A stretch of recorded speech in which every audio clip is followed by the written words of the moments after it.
লীগের দালালেরা হুঁশিয়ার সাবধান, দিল্লির দালালেরা হুঁশিয়ার সাবধান।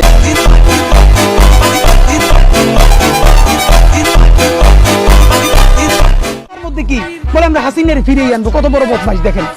গালাগালি অনেকবার তওবা করি, করবো না, ছাইড়ে দিতে চাই। নিজের ছেলে হইছে, এখন তো একটা বয়স আসছে, গালাগালির তো একটা পর্যায়ে আছে, কিন্তু গালি তো না দিলেও এখন গুণ হয়, এমন পর্যায়ে আসছে।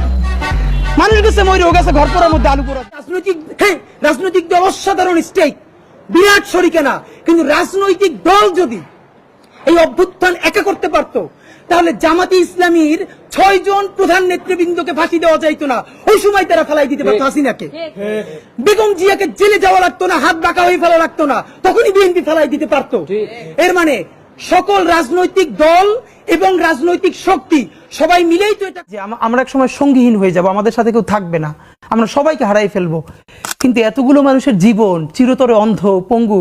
কিভাবে এটা আমি অনেকবার বলছি, ঢাকা বিশ্ববিদ্যালয়ের মসজিদ থেকে নামাজ পড়ে বেরোচ্ছে, টিআরটি ওয়ার্ল্ড একটা ছেলেকে ইন্টারভিউ করবে, জুলাইয়ের আহত। তো আমাকে দেখে ওনারা কথা বলতেছে, তখন ছেলেটা শুনতেছে যে আমি এসছি। ও কোরআনের হাফেজ, মনে হয় 21 না 22 বছরের, 2 চোখ চিরতরে হারাই গেছে, ভালো ফিরবে না। তো আমার কাঁধে হাত রেখে বললো কি যে হাদি ভাই, আমার সপ্তাহখানেকের জন্য আমার একটা চোখে একটু আলো ফিরিয়ে দেওয়া যায়। আমি বললাম ভাই 1 সপ্তাহের জন্য কেন? বললো ভাই অন্তত আমার মারে আমার খুব একবার দেখতে মন চায়। আমার মা আমার অনেক নিষেধ করছিল অন্তরণে যাইতে, আমি ফিরে আসার সময় মারে দেখি নাই, আমার একটাবার মন চায় আমার মারে দেখি। তো যারা হাজার হাজার কোটি টাকা পাচার করে বিদেশ চলে গেছে,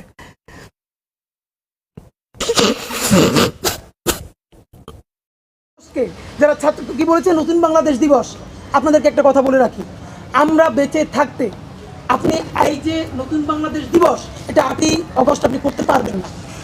আমরা বরং আজকে ডাক দিচ্ছি, যদি সরকার অনড় থাকে 8ই অগস্টে নতুন বাংলাদেশ দিবস করবে, তাহলে সেদিন বাংলাদেশের সারা বাংলাদেশ মিলে বিপ্লব বিহাত দিবস পালন করবে।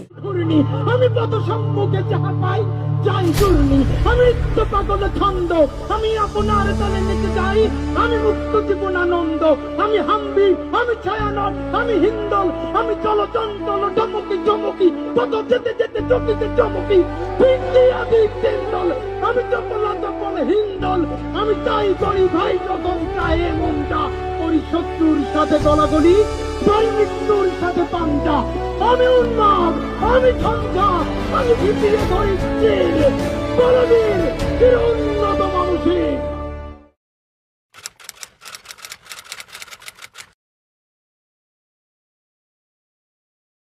আমাকে যে ভোট দিবে না আমি জানি, সে কেন্দ্রে গেলে আমাকে ভোট দিবে না, তবু সে যেন আমার বিরুদ্ধে গিয়ে নির্বিঘ্নে কেন্দ্রে আমার বিরুদ্ধে ভোট দিয়ে আসতে পারে, সেই অধিকার রক্ষা করাই আমাদের সব থেকে বড় লড়াই।